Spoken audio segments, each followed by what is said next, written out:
Hey everybody, this is a piece from Russia, from proletarian revolution to state capitalist counter-revolution. This is a volume of works by Raya Dunayevskaya on Russia. It's from this part 4 of the book, which is titled Russia's Transformation into the Opposite, This Theory of State Capitalism.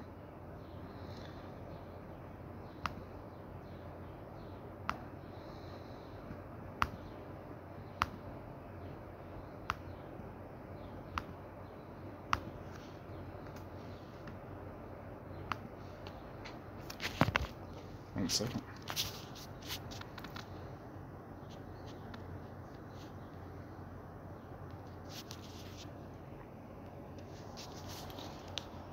It's from 1942 or 1943. It's from the Raya Dunayevskaya collection, number 8888. The first section is titled The Fetishism of State Property. The revolutionary movement has lost Marx's capacity to keep his fingers on the pulse of human relations, that is, social relations of production, and get lost in the world of objective things. It keeps its eyes glued on the phenomena, property and politics, instead of keeping them focused on the essence, labor, and production. It took the genius of Marx to extract political economy from its fetishism of commodities. Has the revolutionary movement freed the revolutionary movement itself from the fetishism of a form of a product of labor, a commodity, only in order to create a new fetish of a form of property, statified property? In his preface to Capital, Marx warned us that in the analysis of economic forms, quote, neither microscopes nor chemical reagents are of use. The force of abstraction must replace both, end quote. However, abstractions have no value viewed apart from history. Bourgeois economists were incapable of separating the theoretical potentialities of a relation from its historical starting point because of their bourgeois limitations in judging their own historic period. Their horizon was bounded by, quote, the personification of things and reification of people, end quote. They tried to turn the historicity of the particular period in which they lived into a theoretical abstraction. Thus there was past history, but there is no longer history. On the other hand, they tried to turn a historic form of labor as such as, quote, free labor, end quote, into a theoretical abstraction.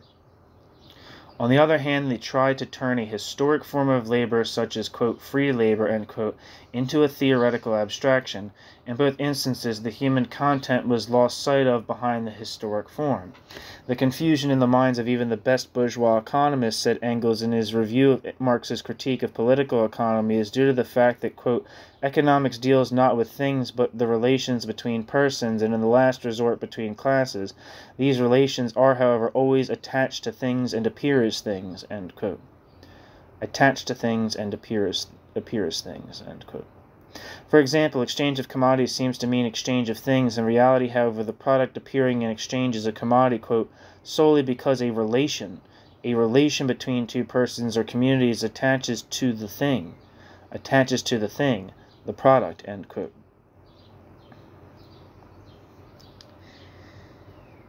In his famous chapter on the fetishism of commodities, Marx demonstrates most clearly how, quote, a definite social relation between men that assume the fantastic form of a relation between things, end quote. And to the question, quote, whence then arises the enigmatic character of the product of labor so soon as the product of labor assumes the form of commodities, end quote? Marx replied, quote, clearly from the form itself, end quote. Clearly, the fetishism of state property arises from the fact that the form of state property appeared in history as workers' state property, and was identified with a new production relation, which became attached to the thing, statified property. First, there was the abstraction worker state. When Trotsky failed to check the abstraction worker state against the reality of the Soviet Union, the mistake in a practical sense was a minor mistake because it concerned the viable worker state of Lenin and Trotsky, which was still a worker state, though bureaucratically distorted. But when Trotsky carried over his mistaken conception of the worker state to the state of Stalin, the mistake was fatal. New section. Trotsky's concept of workers' state and statified property. Watch how Trotsky turns the abstraction worker state into the fetish statified property. Quote, the nationalization of land, the means of industrial production, transport, and exchange, together with the monopoly of foreign trade, constitute the basis of Soviet social structure. Through these relations established by the proletarian revolution, the nature of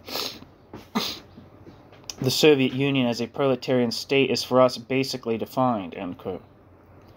Which relations, production relations or property relations? They are not one and the same thing. A property relation is the legal expression of the production relations. A property relation expresses that relationship, sometimes correctly, sometimes incorrectly, depending upon whether the production relation has been validated by law. In itself, without reference to the actual production relation, state property is a form of property or property relation, not a relation of production. It is a derivative, not a fundamental relation. In periods of revolution and counter-revolution, when the actual production relations undergo a transformation, while the legal expressions are still retained in the laws, production relations cannot be equated to property relations without equating revolution to counter-revolution. Fetishisms, whether of commodities or of state property, have ever obscured the economic relations between men. Trotsky never comprehended that making a fetish of statified property could comprehend what making a fetish of statified property could lead to.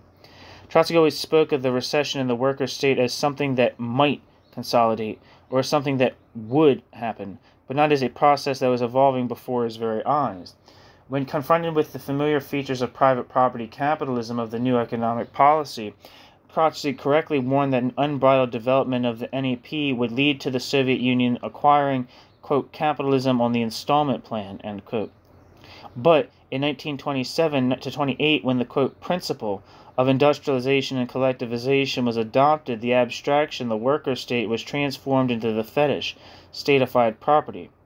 Yet, Trotsky mercilessly criticized the left oppositionists who were led to capitulation through equating worker state to statified property. He subscribed to Christian and Rakovsky's correct analysis of the capitulators. I have a little short biography of Christian Rakovsky on the channel. Quote, the capitulators refused to consider what steps must be adopted in order that industrialization and collectivization do not bring about results opposite to those expected, ... They leave out of consideration the main question, what changes will the 5-year plan bring about in the class relations in the country? What changes will the 5-year plan bring about in the class relations in the country? End quote. Trotsky. Russian Bulletin of the Opposition, 1929. Wait, hold on. Oh, I think that's Christian Rakovsky, actually, sorry. Footnote. Christian Rakovsky, leader of the left opposition and former president of the Soviet of People's Commissars of the Ukraine, was tried in Stalin's last great frame-up trial in 1938 and imprisoned. On the Russian Bulletin of the Opposition, see the Raya Dunayevskaya collection, number 2342. End footnote.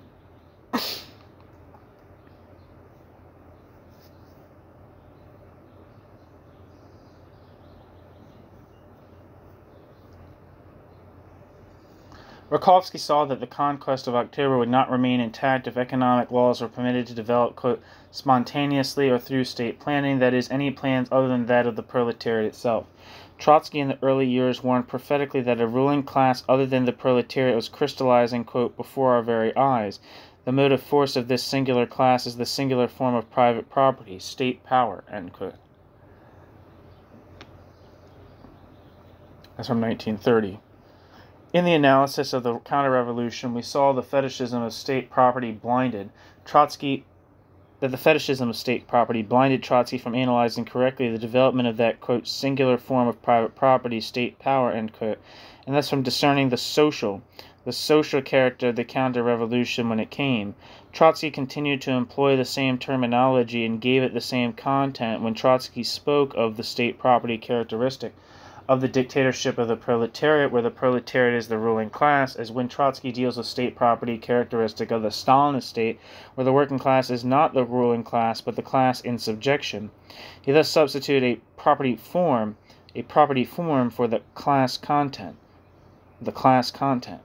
At the time of the Moscow trials, quote, the production relations established by October, end quote, were still in existence, exclamation point. Trotsky saw the trials merely as a gory political spectacle, as a sort of palace counter-revolution without social root, an excrescence of the rotten political superstructure, but one that lacked an economic base nevertheless. But that is precisely what it did not lack.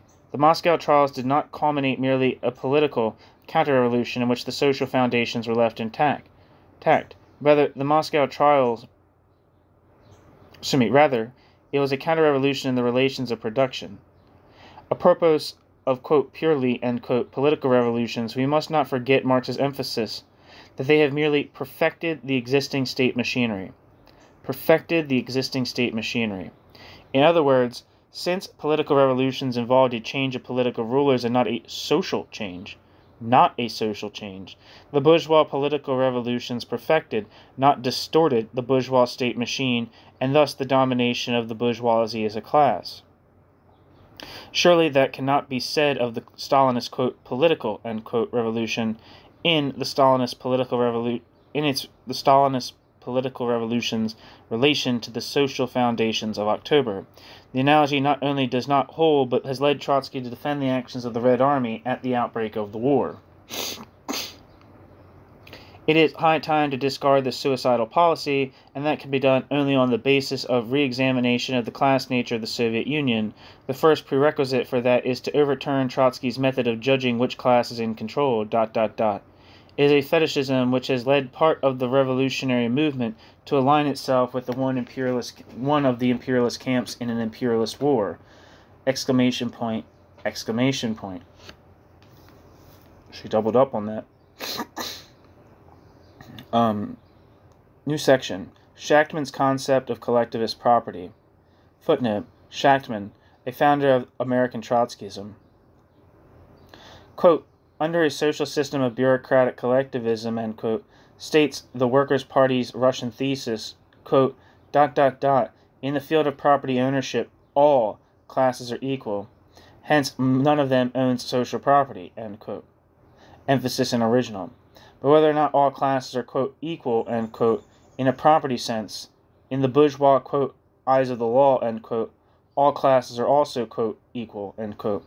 No one, whether proletariat, collectivist, commissar, or capitalist coupon clipper, can gain a livelihood except out of the proceeds of production.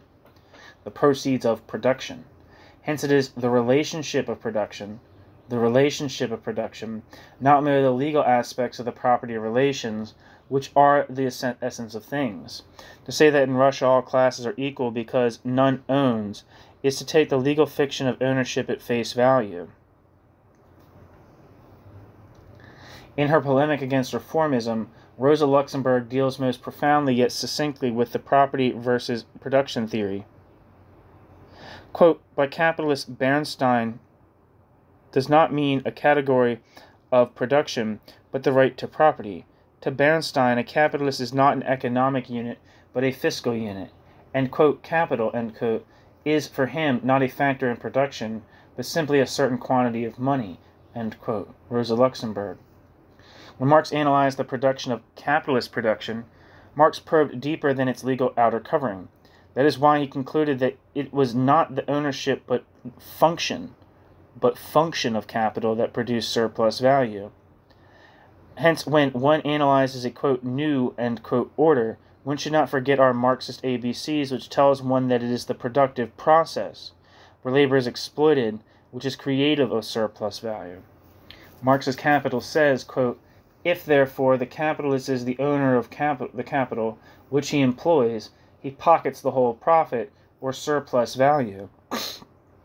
It is immaterial to the laborer whether the capitalist pockets the whole profit, or whether the capitalist has to pay over a part of it to some other person who has a legal claim to it. The reason for dividing the profit among two kinds of capitalists turns surreptitiously into reasons for the existence of surplus value to be divided, which the capital as such draws out of the process of reproduction, quite apart from any subsequent division, end quote. Yeah, so like surplus value is disaggregated. Does this not apply to a bureaucratic collectivist society? What then is that society in that society is the function of capital, or whatever you call the means of production, alienated from the direct producers and those exploiting them?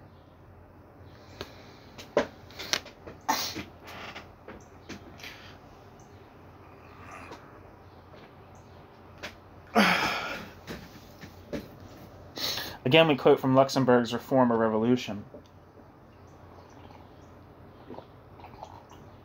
By transferring the concept of capitalism from production relations to property relations, and by speaking of simple individuals instead of speaking of entrepreneurs, he, Bernstein, moves the question of socialism from the domain of production into the domain of relations of fortune, that is, from relations between capital and labor to relations between rich and poor. End quote.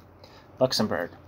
Luxemburg was polemicizing against reformists who did not accept Marx's description of capitalist production. We are dealing with comrades who accept Marx's analysis of capitalist production, then apply none of his general criteria to the, quote, new, end quote, social order, just because they have given it a new name.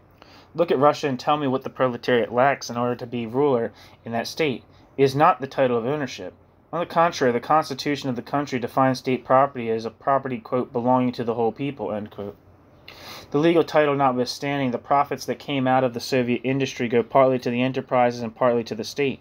The worker does not share in it because he does not, quote, legally, end quote, own it, but because his role in the process of production is such that he labors and gets paid for his labor at its value, which is at a probably low level, 110 rubles per month.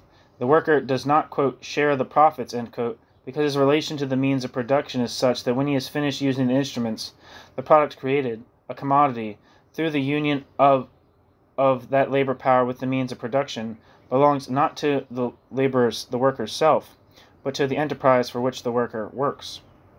Now keep in mind, the Russia of Lenin was the legal title when the legal title was the same, but the production relations were different. In Lenin's time, before the worker entered the factory, he had his production conference, where he decided upon the plan. That's a mystification. That's a complete and total, this is the problem with, virtually almost all people coming out of the Trotskyist milieu. Dunayevskaya might have a change of heart at later points in time, but this total mystification of the period of war communism and then the new economic policy in which there was this grandiose workers' democracy at the point of production is a complete mystification.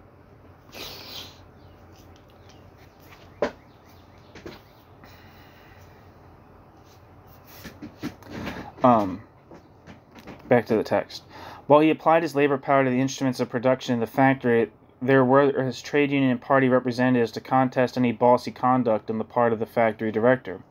When he got his pay envelope, he once again had recourse to his trade unions and once again had discussed production results. He might have been told that he could not get a further raise in pay because although his industry made a, quote, profit, end quote, still the whole benefit should not revert to him because his state needed to produce steel that didn't receive a profit yet. He would know then that he did not directly benefit by his industry's growth, but that his class did. Does Shachtman know what the railroad worker did when he was dissatisfied with the regime? Why, the rank-and-file workers in one single year brought pressure to bear so that the Govpolitbud, the political superintendence over the economic programs, was abolished.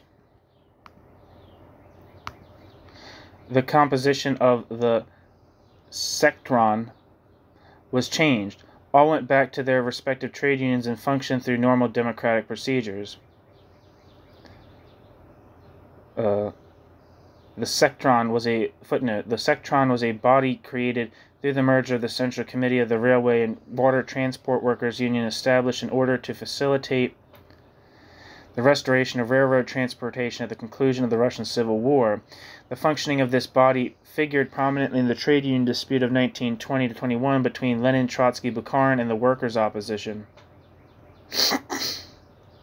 End footnote.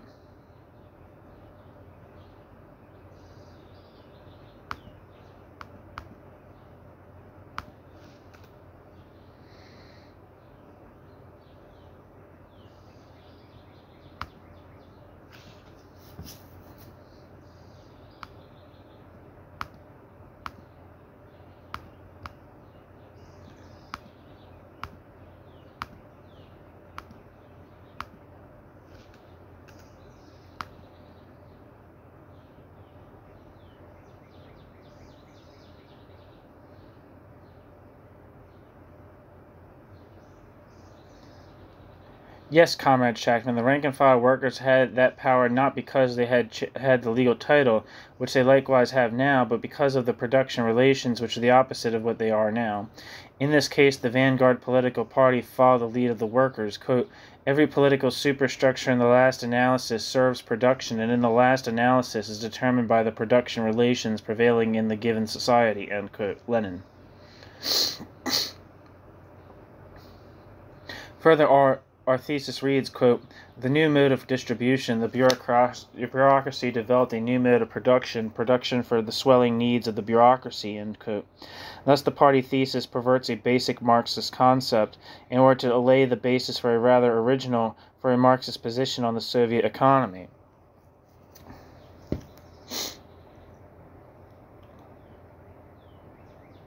That's the R party is referring to the Workers' Party.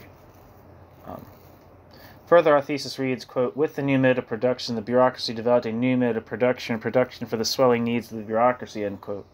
Thus, the party thesis perverts a basic Marxist concept in order to lay the basis of a rather original for a Marxist position on the Soviet economy. Or if we've forgotten our Marxist ABCs, that 1.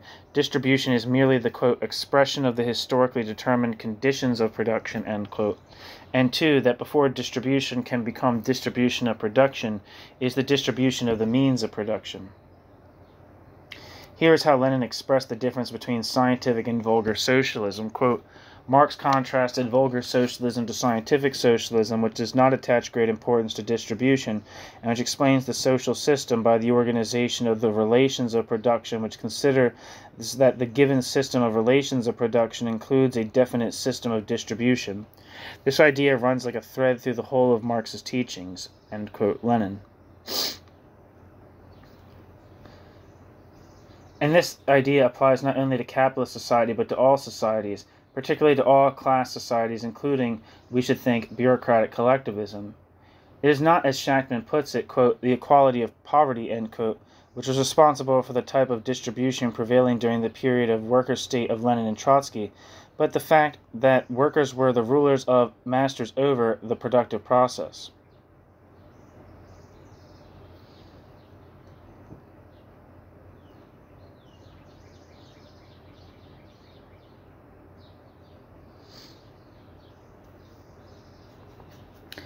Lenin wrote, quote, having overthrown the bourgeoisie and conquered political power, the proletariat has become the ruling class. It holds the power of the state. It has the disposal of the means of production, which have now become social, end quote. Lenin.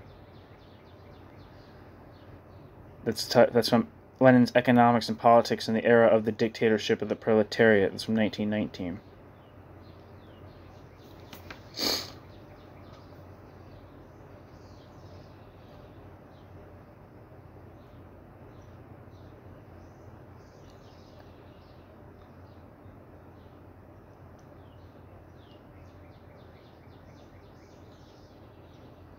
In other words, when the means of production of collective property of the workers, they, quote, naturally, end quote, according to Marx, results a different distribution, not merely of commodities produced, but primarily of the means of production. For what is crucial regarding the subject of distribution is which class determines production.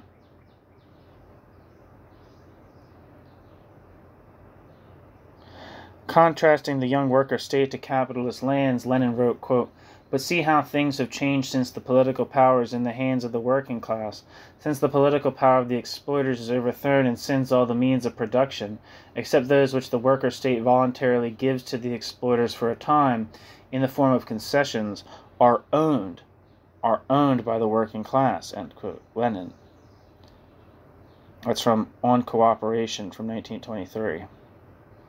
Thus, when the proletariat owned the means of production, the relationship of the means of production to the means of consumption was 44.6 to 55.4%, and by the time industry reached its pre-war level, the standard of living, not of Shachtman's propertyless proletariat, but of Lenin's property-owning proletariat, was 125% of that level.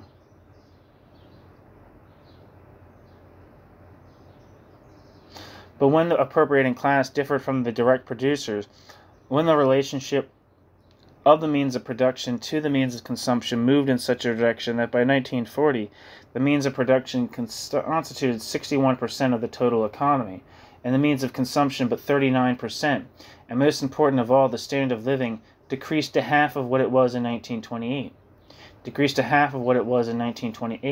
Whilst the, quote, collectivist, end quote, wealth of the, quote, whole people, end quote, jumped from 6 billion to 178 billion rubles.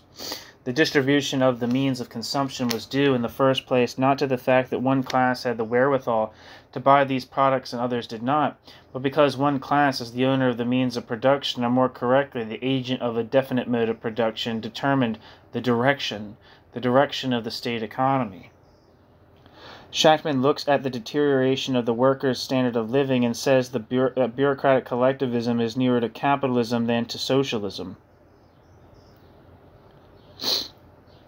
Then he looks at the collectivist forms of property and the, quote, equality, end quote, of all classes in a property sense, and these two words so overawe him that he comes to the conclusion that the 178 billion rubles of the collectivist epoch, that he comes to the conclusion that the 178 billion rubles of collectivist wealth is worthy of being called part of the, quote, collectivist epoch, end quote. Along with Trotsky, Shachtman turns statified property, collectivist, into a fetishism.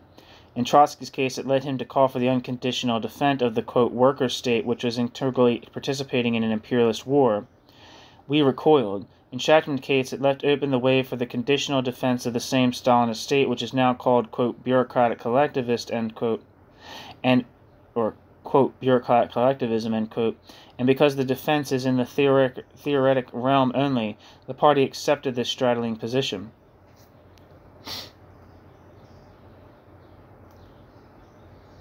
Section 3.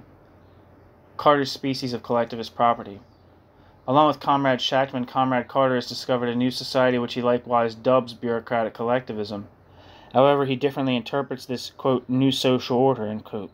Comrade Carter grants that the Stalinist bureaucracy collectively owns the means of production, but he insists that such ownership does not turn the means of production into, quote, private property, end quote, which is what distinguishes the capitalist epoch.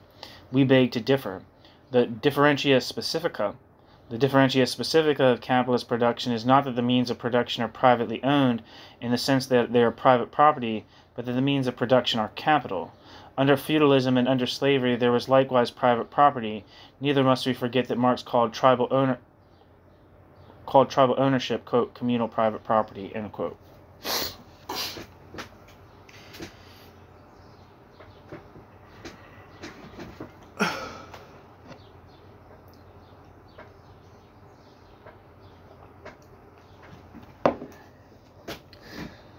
Under the concept of property, we saw over the variety of class societies private property is sprawled.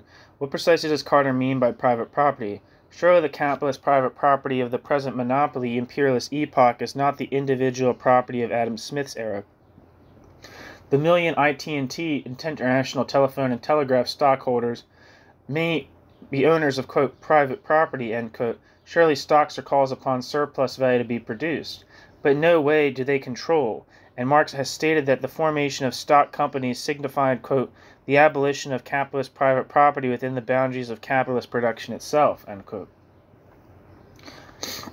But the abolition of capital as, quote, private property, end quote, is not the abolition of capital, and is capital which signifies that labor in that society is wage labor, and is the capitalist-labor relation that determines the class structure of society as capitalistic. Marx wrote that all conditions of capitalist society are reduced to two: private property, which he defined as accumulated labor, and living labor. So long as accumulated labor dominates over living labor, there will be, quote, private property, for, quote, property turns out to be the right on the part of the capitalist to appropriate the unpaid labor of others or its product, and to be the impossibility on the part of the labor of appropriating his own product, end quote. Capitalist private property is the materialized, unpaid labor of the laborer. It was precisely this thorough understanding of contemporary society, the profound analysis of its law of motion, that enabled Marx not only to foresee but warn against being taken in by mere change in the form of ownership, specifically of the statification of the means of production. Listen to the collaborator of Marx in a book read by Marx before its publication. In Anti-During, Engels stressed that the statification of the means of production, quote, does not deprive the productive forces of their character as capital, ... The modern state, whatever the modern state's form, is essentially a capitalist machine. It is the state of the capitalist, the ideal collective body of all capitalists. The more productive forces the state takes over as the state's property, the more the state becomes the real collective body of all the capitalists, the more citizens the state exploits. The workers remain wage earners, proletarians. The capitalist relationship is not abolished, it is rather pushed to an extreme, but the extreme it changes into its opposite. State ownership of the productive forces is not the solution of the conflict, but it contains within itself the technical conditions that form the elements of that solution, end quote. Engels, Anti-During. Instead of analyzing how the technical conditions became not the elements to the solution of the capital-labor relation, but the means to more brutal totalitarian exploitation.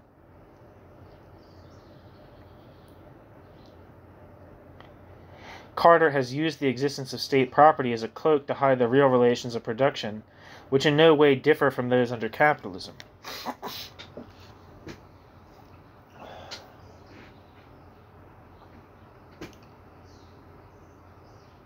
Sorry, I'm thinking to myself right now, is that it seems like at least part of what Raya, Dunayevskaya, and I guess state capitalist theses in general, like what their comment on the bureaucratic collectivist theses would be, is that the collectivization of property in the form of the state, I think they would say that, like, they're right to say, I think that the state capitalists would say that the bureaucratic collectivists are right to say that,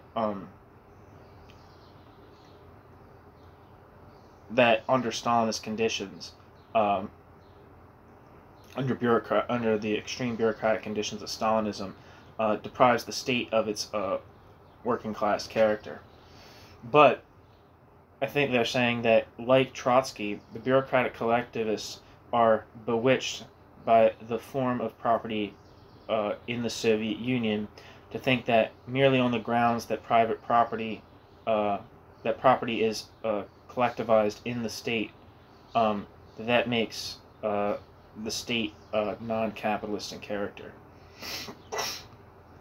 And then I guess the question that like they said, so basically she's saying that, like, it seems like what she's saying, and maybe I'm wrong in this, but it seems like what she's saying, at least from my initial impression, is that the bureaucratic collectivists are making a fetish of state property, meaning that if property is collectivized, that makes it anti-capitalist, right?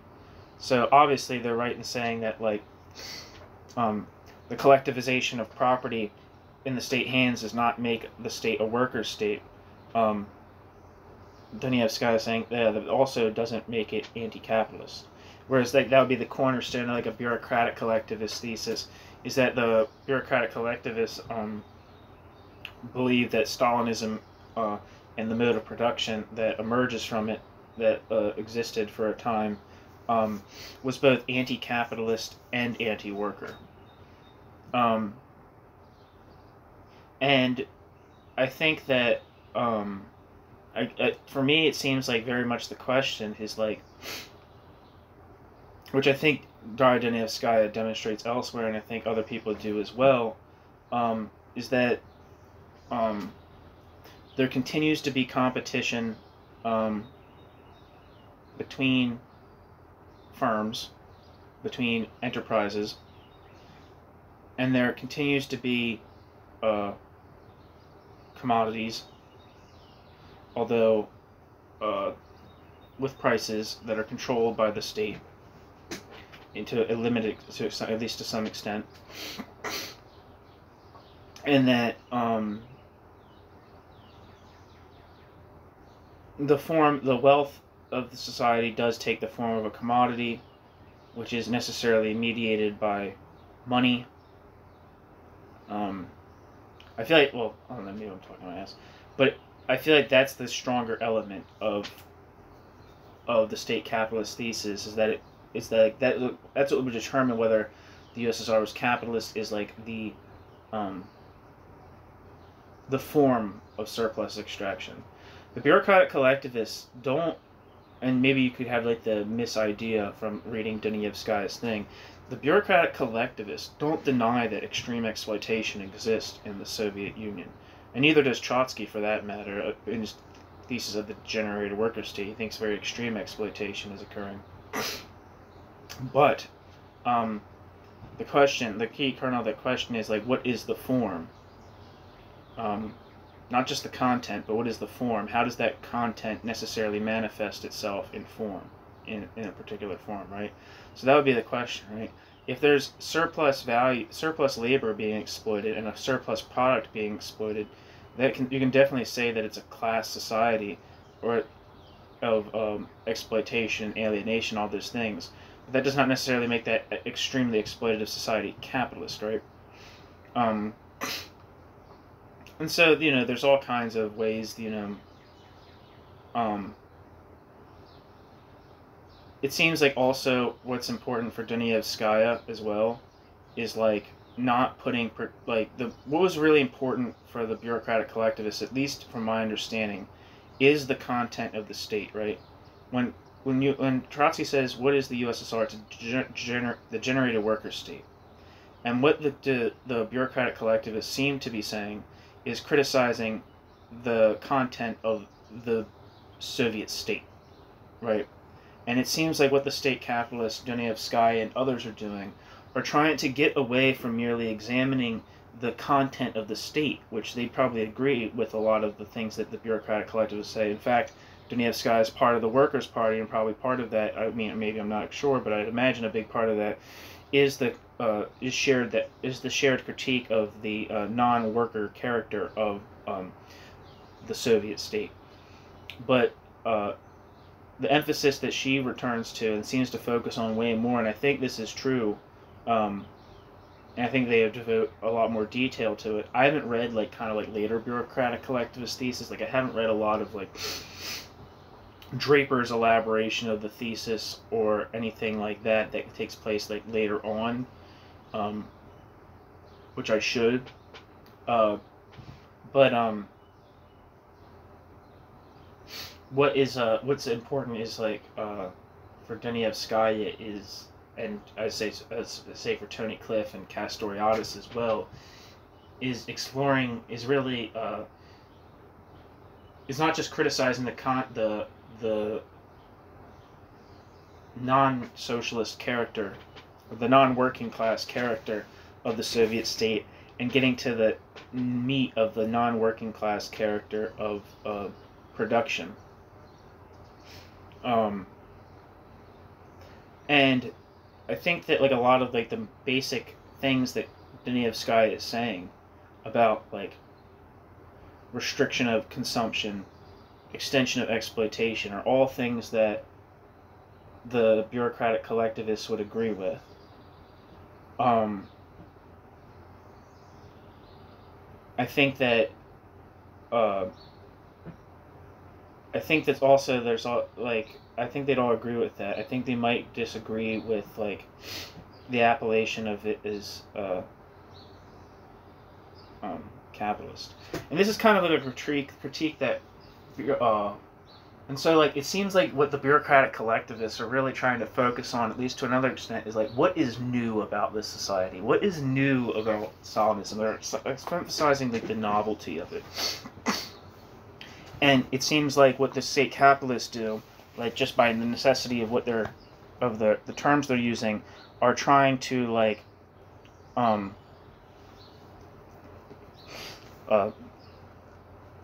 thresh out what is not new about the Stalinist society.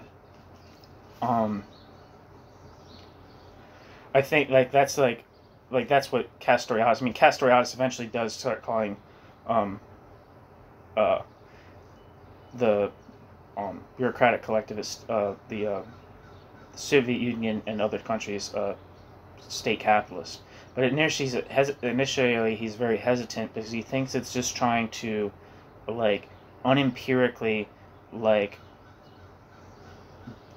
throw a category on a radically new type of society that is trying to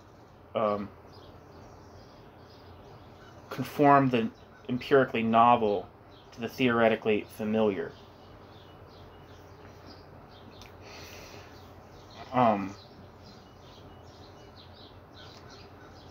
What the hell else was I gonna say?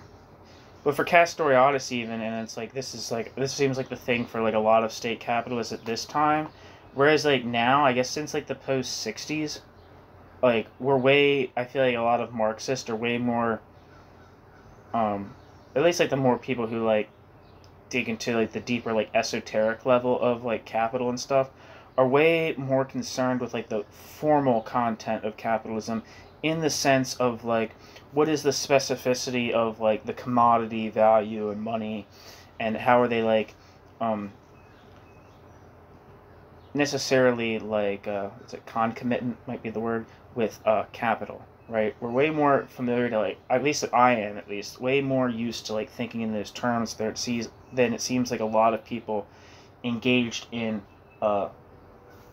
traditional Marxism, if you think that's a valid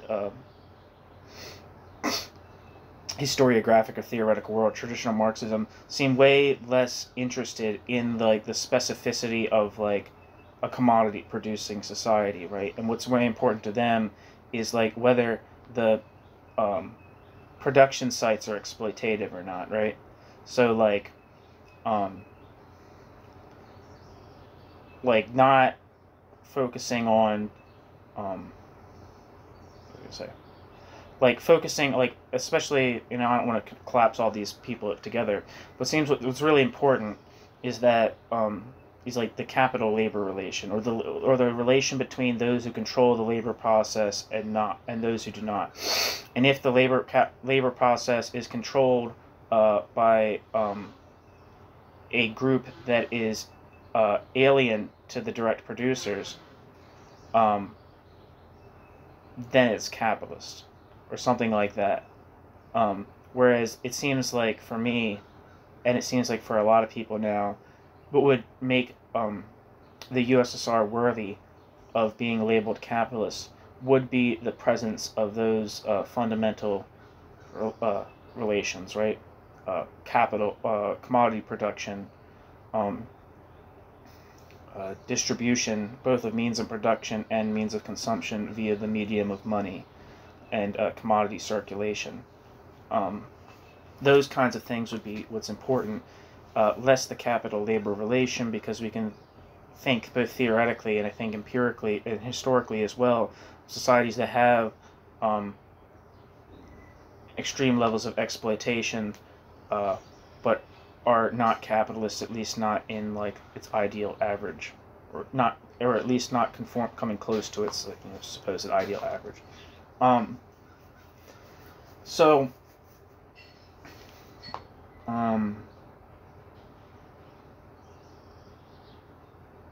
Yeah, like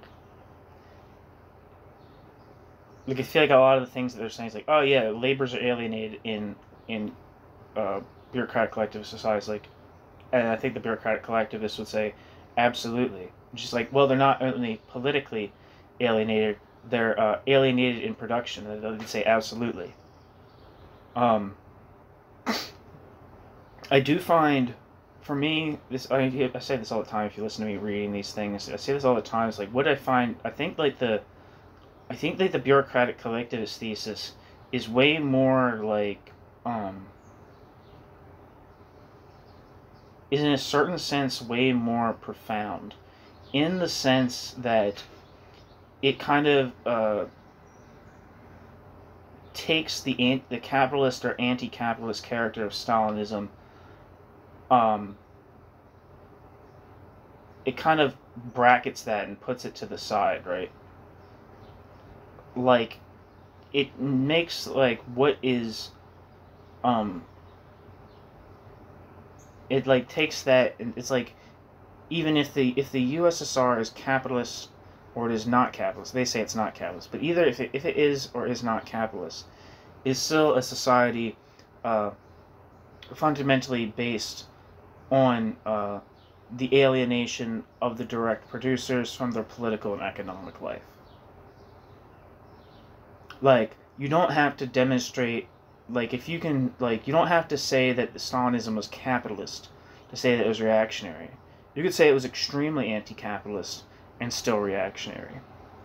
And I think that is, like, really, like, the richness that comes with the bureaucratic collectivist thing, which is not to say that, like, you know, which is, like, not the same thing as, like, it's, like, theoretical richness or it's empirical richness in terms of, like, whether or not it, like, accurately described the relations of production in the Soviet Union. Like, that may or may not be the case, right? And it seems like what's definitely, like, from what I've read thus far, it seems like the state capitalist thesis people are way more trying to go beyond just a negative critique of the degenerated worker state and trying to provide more, like, in more detail their own theory, and, like, the pieces that they put forward for these theories are way more longer and elaborated. Like, Dunayevskaya's work on this and Cliff's work are way longer or way more detailed than anything that the bureaucratic collectivists put out, you know. So it seems like they might have, you know, they definitely have that on their side, whereas, like, the they seem like they're way more able to put forward a rightfully or wrongly their own theory, whereas this is the main critique of bureaucratic collectivism usually, is that it's generally thought of as being very negative. It's just saying what the Soviet Union is not, as opposed to, like, digging empirically into, like, the social relationships in the Soviet Union to try to, like, come up with, like, an apt, theoretical, sophisticated explanation of how that system worked.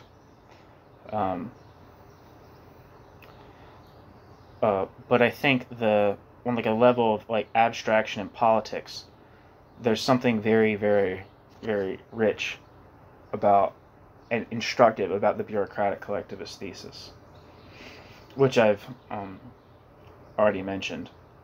The capitalist or non-capitalist nature of Stalinism, while important, is on, like, a different level, neither here nor there, right?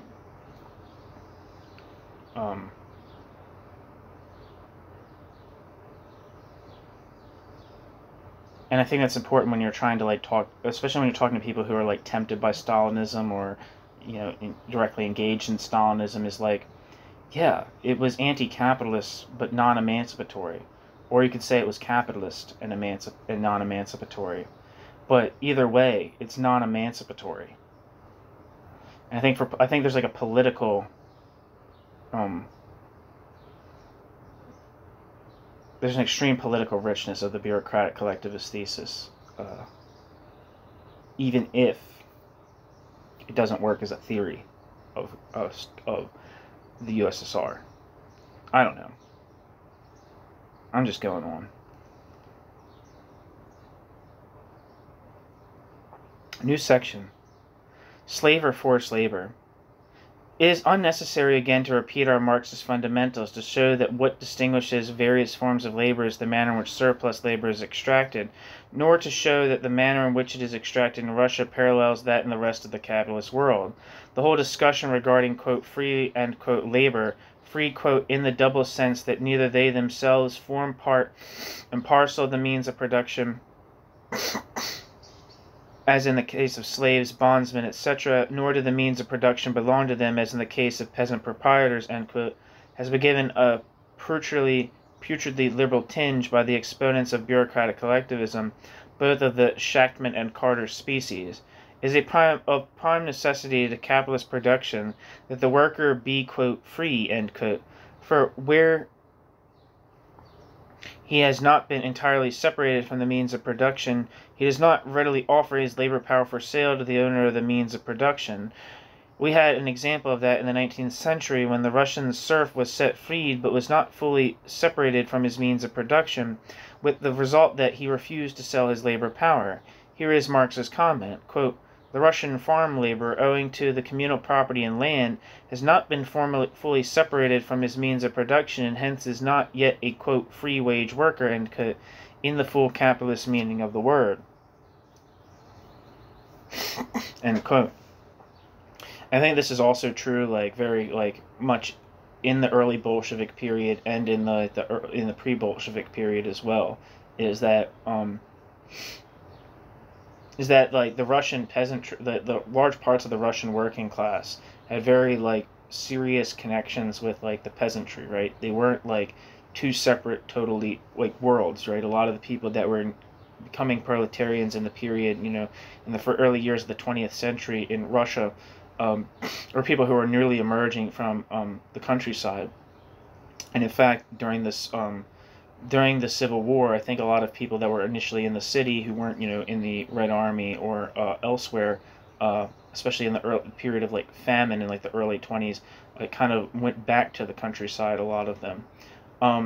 And that was kind of like the crux of, like, you know, why of, like, one of the, like, problems that the Soviet Union was facing was that the Russian peasantry were not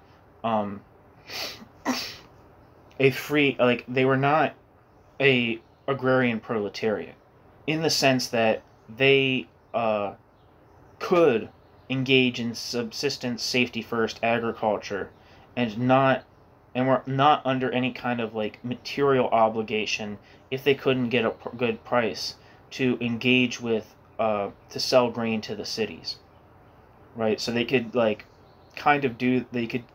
like, sustain themselves, right? And that would kind of be, like, the earmark, I think, of, like, a peasant economy in some sense, is, like, not being fully subordinated to market imperatives, right?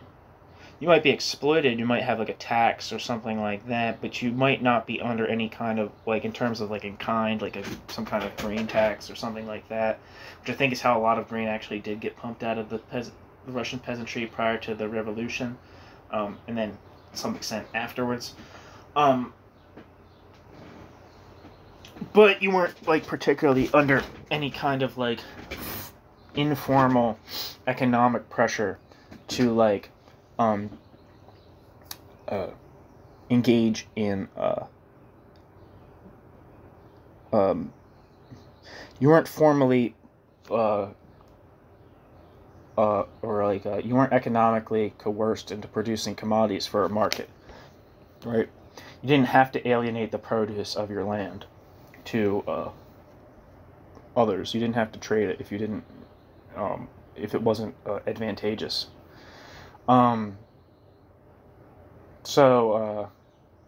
Yeah.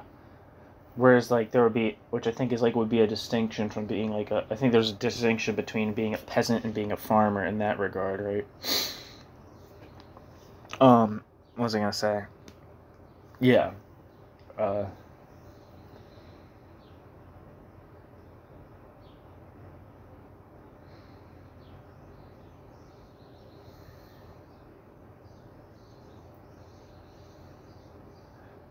I'm just saying that basically the peasant is not a was not a free wage worker, not just in the Marx's time when he's writing, you know, pre-1883 before he died, but even, like, well into the 20th century, and I think even after the Bolshevik Revolution, that's one of, like, the impetuses for Stalin's collectivization, is that they tried to exploit the peasantry in one manner, it failed. And then they decided Stalin decided to collectivize agriculture by force, in order to make, in order to forcefully integrate, at least in my mind, to forcefully integrate agriculture, into the Soviet economy. Anyway, in the 20th century, history reenacted an analogous scene in Russia. After the state granted the kolkhozniki certain private property rights, it found that there was not sufficient labor for industry. The kolkhozniki, certainly not having been separated fully from the means of production, and hence not being a, quote, free wage worker, end quote, in the full capitalist meaning of the word, refused to offer his labor power to city industry. In order to have a constant reserve army of, quote, free labor, the state decreed the creation of state labor reserves.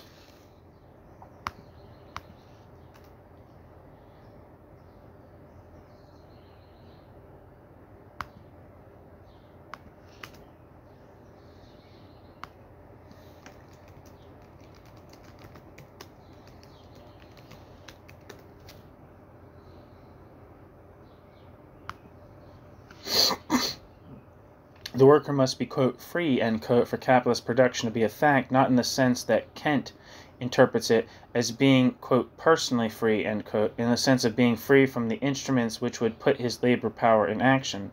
That is why Marx placed the word free more often in quotes than in italics. Or he would refer to the free worker as a wage slave, and other times simply speak of all forms of slavery, quote, direct and indirect, end quote. Footnote.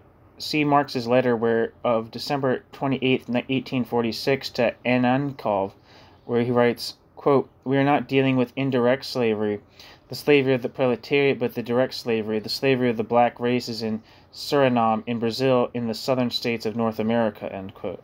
End footnote. Will the bureaucratic collectivist please tell me when slave labor became an inherent feature of the Russian economy? Was it in 1932, when both his ration card and his right to living space were given into the hands of the factory director who had the right to fire him and evict him from the premises he occupied as living space for so little a misdemeanor as a single day's absence? 1932, however, has never been referred to by them. More often, it is 1938 and 1940 lulls. Pray tell me how the law, which seems to have omnipotence in your eyes, could not make the worker a slave in 1932, but could do so in 1938, when the same laws were restated and much more publicity attending the decree. Or was it in 1940, when criminal penalties were attached to the order regarding the restoration of railroad transportation back in 1920? They might answer, it is not in the law but in the economic conditions. We will agree that it is the economic conditions, not the law, that carries the greater weight, but it is precisely when you weigh the economic conditions that you see the Russian worker is as, quote, free, end quote, as the German worker, where the economy is still capitalist, not bureaucratic collectivist. Any serious study of the German economy will reveal that the labor market is more efficiently controlled in Germany than in Russia, that the labor is less able to break through the anti-labor legislation because, among other things, there is no extensive agricultural industry where the laborer can keep from being, quote, free, end quote, by hiding himself on his 1/2 acre plot of land. That, however, is not the issue. The dispute is about the time when he is, quote, free, end quote, free from land and free from the instruments of labor. The Russian worker has been so ingenious in circumventing the anti-labor legislation which tried to harness him to a single enterprise that the latest pre-war conference stressed the fact that absenteeism and truancy were in many instances more prevalent than before the enactments of these decrees. Voznesensky complained that the Russian worker, alas, still absented himself, quote, particularly after payday, end quote.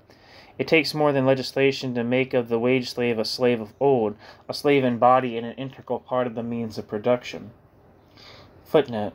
Nikolai Voznesensky was chairman of the State Planning Commission during the implementation of the first 5-year plan. See also Raya Dunayevskaya's critique of Voznesensky's The Economy of the USSR during World War II in the Raya Dunayevskaya collection, number 1322. End footnote.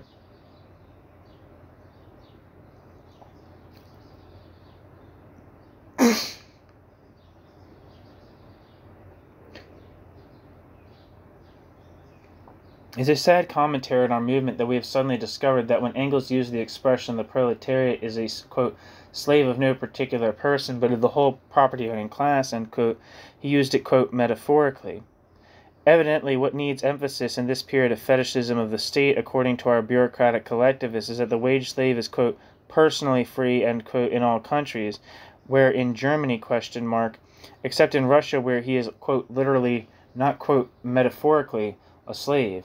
Since, quote, free labor, end quote, is a specific feature of capitalist production, and since it is non-existent in Russian, therefore, say Shachtman and Carter, it is in Russia where slave labor is an inherent feature of the Russian economy that we have a new non-capitalist social order.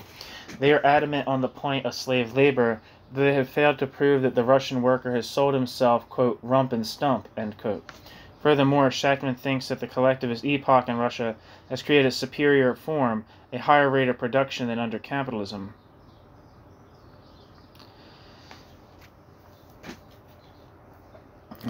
Excuse me.